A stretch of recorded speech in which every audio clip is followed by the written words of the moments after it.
What is up, everybody? It's Animac here for AnimeUproar, and today I will be taking a deeper look into Deku's childhood doctor and his nefarious role in the Boku no Hero story.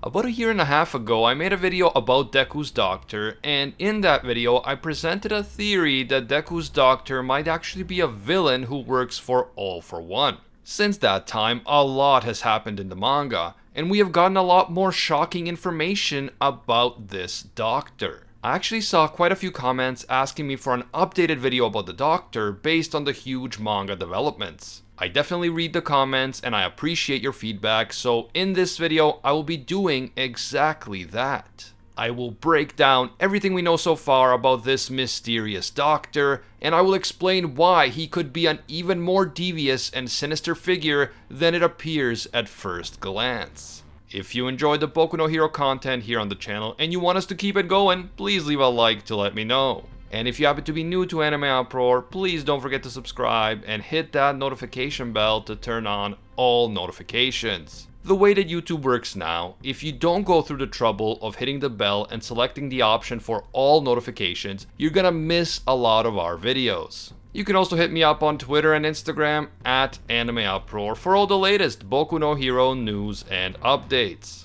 As I already mentioned, this video is updating everything we know so far about the Doctor, including manga stuff that wasn't covered in the anime, so please proceed with caution, you have been warned. So before the latest developments in the manga, and the shocking confirmation of the theory that this doctor is indeed a villain and All for One's personal doctor, we knew that back when Deku was a kid, his quirk failed to materialize. His mom got worried and she took him to see the doctor.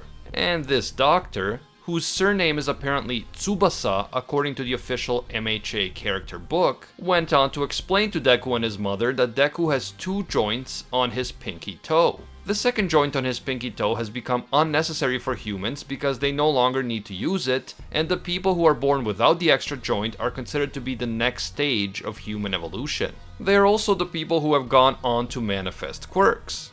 But apparently, the people who still have that second joint on the pinky toe will never have a quirk, and this includes Deku. I say apparently because, as we know now, this doctor is not a very trustworthy medical professional. It turns out that this doctor who first appeared in chapter 1 is the same doctor who appears later on in the story as the personal doctor of the arch-villain All for One. We first see a glimpse of him in chapter 59, and then much later our suspicions are finally confirmed in chapters 220 and 221 of the manga. That being said, even before chapter 220, there were other subtle clues that Deku's childhood doctor and All for One's doctor were the same person, including the fact that once they appear in the anime, both the childhood doctor and the villain doctor have the exact same voice actor in both English and Japanese. The revelation that All for One's doctor and Deku's childhood doctor are the same person sparked a ton of interesting fan theories. One of these theories is that Deku may have been born with a quirk,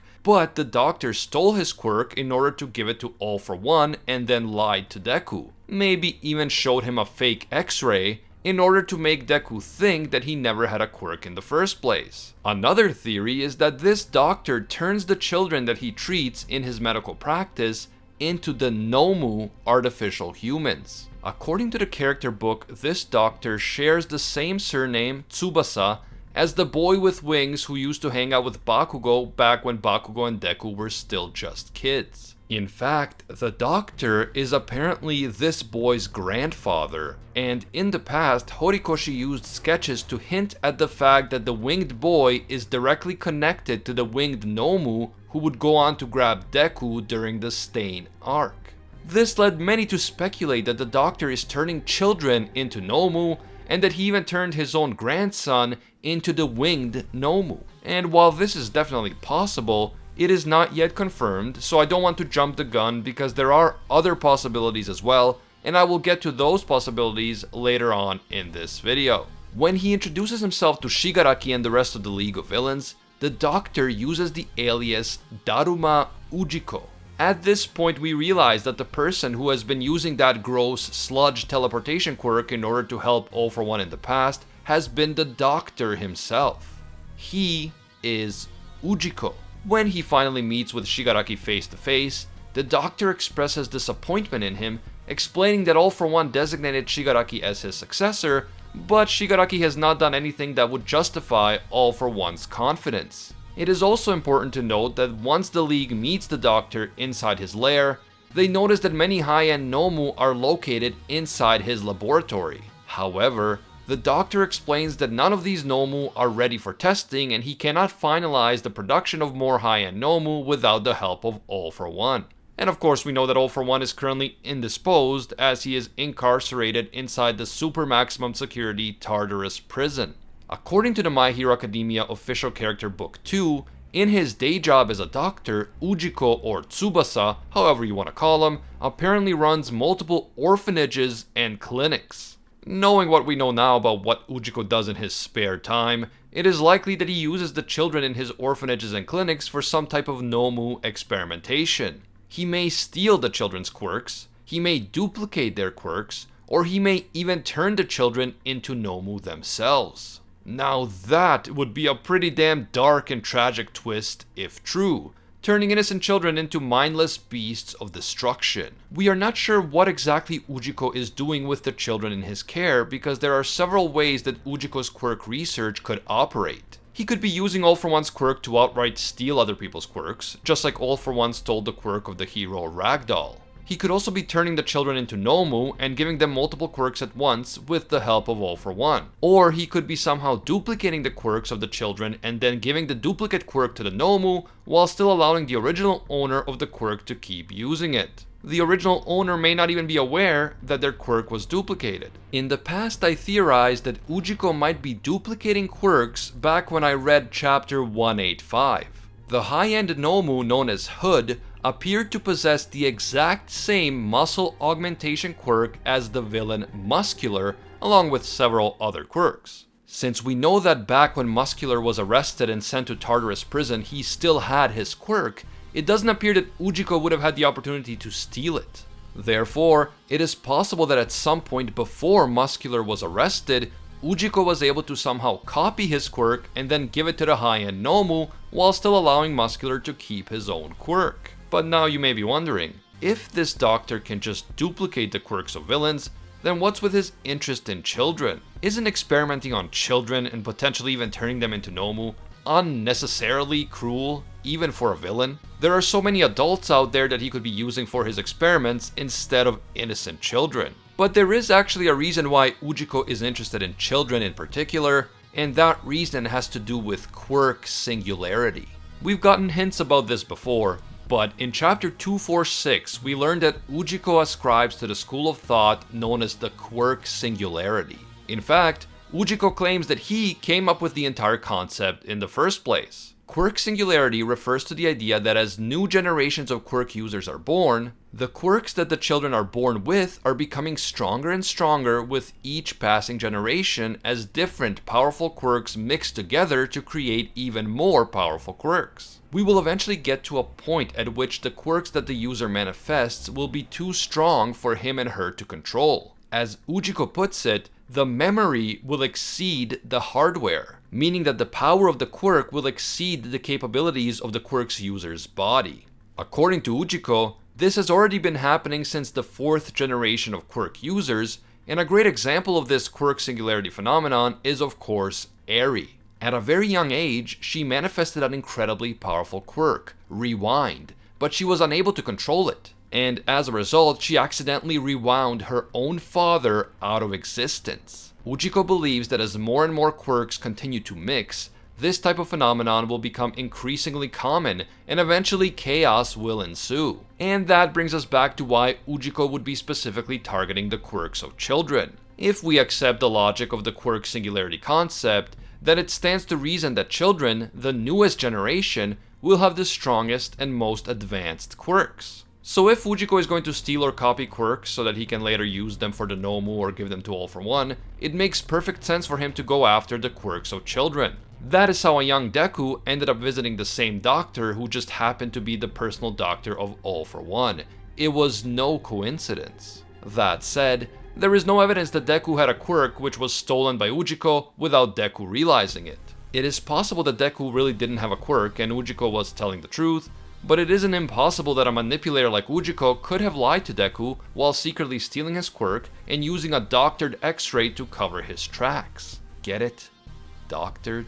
Anyway, we know that Ujiko has always been extremely careful to keep his identity a secret and to keep his Nomu-related research hidden from the outside world. After All For One is arrested, Ujiko is very hesitant to embrace Shigaraki and the rest of the League of Villains, even though All For One specifically designated Shigaraki as his direct successor. Ujiko is extremely wary of Shigaraki and the League at first, and he makes the League prove themselves as worthy before he agrees to help them. Once Shigaraki does prove himself and unlocks the true potential of his decay quirk, Ujiko agrees to perform an operation on Shigaraki that is going to make him stronger than ever before. Apparently, after this operation, Shigaraki will be able to handle even more power than All For One, and he will become capable of doing what All For One never could, and that is stealing and absorbing One For All. I am assuming that this operation will somehow increase Shigaraki's body's memory, as Ujiko likes to put it. Basically, his body, or hardware, will become strong enough to handle more memory, or more quirks, and more power. Nevertheless, Ujiko warns Shigaraki that although extremely effective, this operation will also cause tremendous pain and agony for Shigaraki. The process will take 4 months, and during those 4 months, Shigaraki will be exposed to torturous conditions including horrible pain. In spite of that, Shigaraki agrees that he will proceed with the operation, and as of the making this video, the last time we saw Ujiko, he was beginning his work on Shigaraki's procedure. Overall, it is clear that Ujiko is a medical and scientific genius who was able to treat All For One and save him from the brink of death, while also successfully creating incredibly powerful artificial humans known as the Nomu. What's more, the new high-end Nomu are a drastic improvement over the previous models, which means that Ujiko's research is progressing rapidly and he is becoming more and more dangerous by the day. We don't know what Ujiko's quirk is, provided that he has one, because we have never actually seen him use it. However, we do know that Ujiko is extremely loyal to All For One,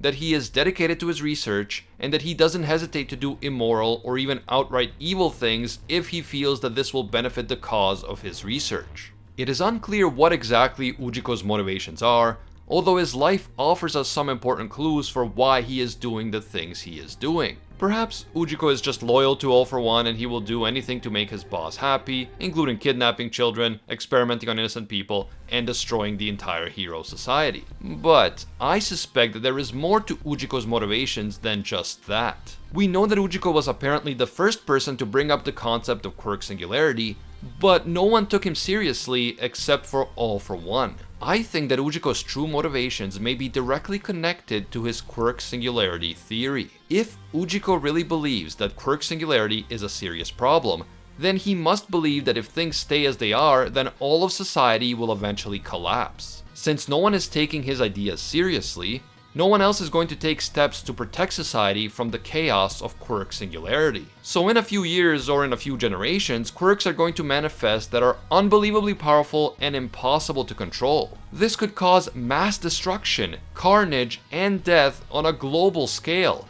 and no one is taking any steps to prevent it. No one except for Ujiko. Based on the operation that he is currently performing on Shigaraki, we know that Ujiko has figured out a way to make the hardware capable of handling more memory. In other words, he is able to create bodies that can handle more powerful quirks. He has gained this knowledge by conducting cruel and immoral experiments on children, civilians, and the Nomu, but he is probably doing all of this because he feels that these experiments and this research are the only way to stop Quirk Singularity from one day destroying everything and everyone on the planet. Ujiko likely thinks that what he is doing right now is his duty. He is the only one who takes Quirk Singularity seriously, and he is the only one who can save the world from mass destruction if he can find a way to negate the effects of Quirk Singularity. And he intends to do this by modifying the bodies of people in order to allow them to control even the unbelievably powerful next-gen quirks of the future. Ujiko probably feels that all of the immoral things that he is doing are necessary for the greater good of stopping Quirk Singularity.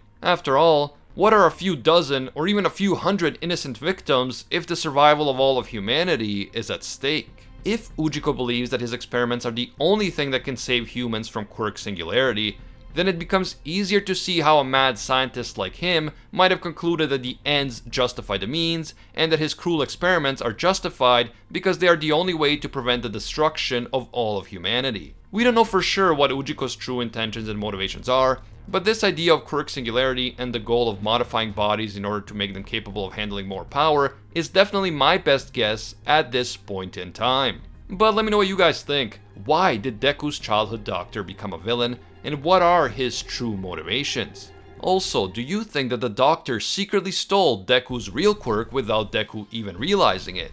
Or was Deku really quirkless the whole time? Definitely share your thoughts down in the comments below. If you enjoyed this video and you want to see more Boku no Hero content right here on the channel, please leave a like, it really does help.